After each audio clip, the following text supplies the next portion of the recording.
when I first got here, I didn't know what spikes were.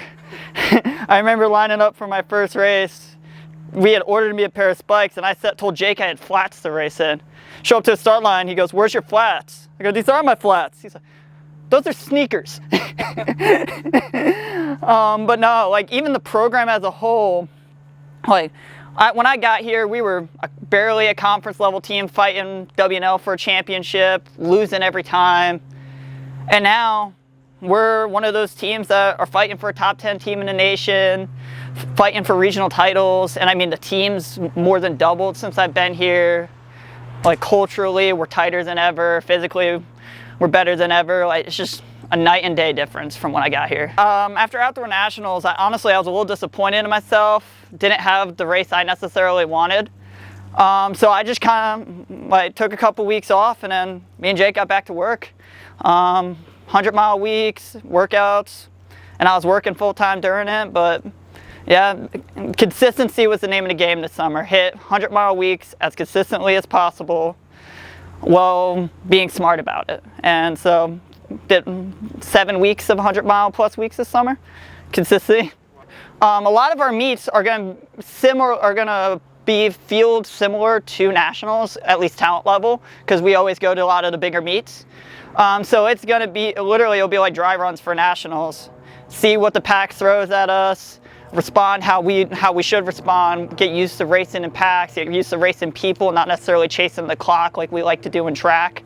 And like basically every meet is going to be a dry run for championship meet because of where we get to go and where we have the opportunities to race against.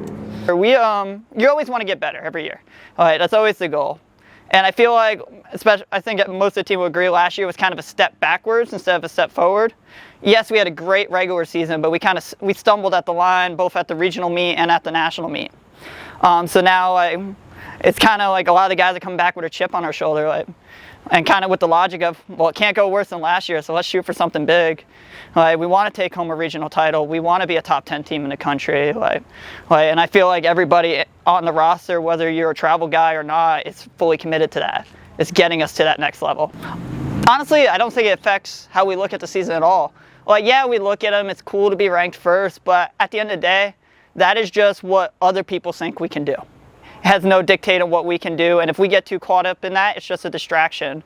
And a big theme for this year is, for us, is just to eliminate as many distractions as possible and be all in. So honestly, one of the things we talked about at the beginning of the year was stay off the rankings website, stay off TFers, stop looking at what other people are doing. Perfect what we do and what we're trying to accomplish in everyday life as runners. And if we do that, the results will take care of themselves. So there's no reason to look at them. It's an experience thing for a lot of it. It's we've been at these meets before. We know what they're like. We're no longer the naive sophomores and juniors, maybe even some freshmen back then, that we were a few years ago. So you have that experience, which experience is just huge. But at the same time, we haven't yet been able to translate it, sadly. I mean, we've had some tough breaks with injuries and just bad races, sickness, snow, 7 inches of snow, yeah. So we haven't quite yet, but I'm confident this year that we as a team and as individuals, we can translate it for sure. Yeah. Go Hornets. Go Hornets.